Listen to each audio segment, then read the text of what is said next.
we willingly operate in an environment that we know will cause us pain. And we've decided that what we get out of working in comics is worth the suffering.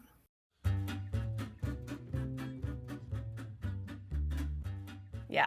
Okay, let's do the big talk. Joe, what's going on with comics right now?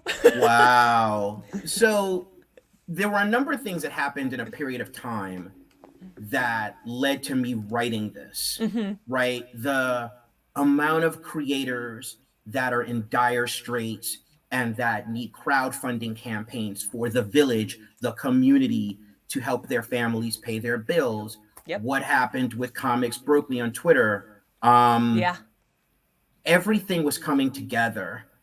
But the one thing that I don't think anyone was really discussing is our masochistic relationship with the comic book industry. And what I mean by that is we willingly operate in an environment that we know will cause us pain. And we've decided that what we get out of working in comics is worth the suffering, right?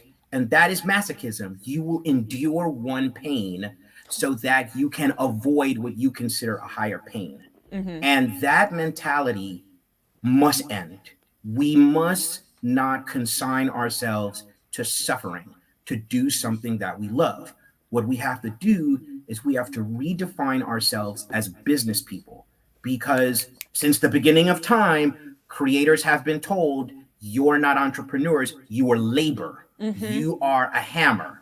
You are a wrench. You're a tool in a belt for a company to use to its fondest desire. But every creator is an independent business. Yep. And if we start thinking about it that way, then we figure out better ways to negotiate the relationship so that both the client gets what the client wants and we get what we want, right? And so that's where we need to get to. We need to acknowledge our culpability into accepting and engaging a masochistic relationship. And we have to aspire to get to a dynamic which is mutually beneficial as opposed to singularly harmful. Do you think some of that comes from the fact that people who are coming out of art school, or like myself coming out of theater school, there's no business classes that were taught, and nobody is telling you, like, you're the first person I've ever heard say, like, you're a business, you should maybe take a basic business class. 100%. I can tell you a quick anecdote. When I was a student at the School of Visual Arts in New York City, in my second year, I had a teacher named Sal Catalano, and he started talking about business. And this is year 2. And the reason he did that is because he said a few years ago, he got in a cab and the driver was one of his former students. And that's when that's when he understood that these artistic institutions, whether you're talking about art school, whether you're talking about acting school, they teach you about the art, but then you go out into the world and the world ravages you because you have no understanding of how the business works, right? And more people need to know that up front so that their eyes, not totally open, because that will happen over time and experience, but at least their eyes are open a little wider to what they can expect.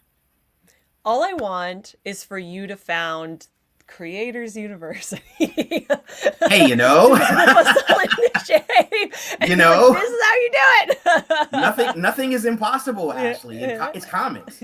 That could happen. That's true. And that's kind of what's beautiful about comics. Like, I know there are creators who are working towards like a standard script format, but you can kind of do whatever you want, which is what's beautiful, but maybe also the nightmare part about comics. Yep. It's true. I know we've been a little bit dire, and I thank everybody in the comments, like Nerve Tonic 1, shout out to you for keeping all of Joe's most important piece of advice going.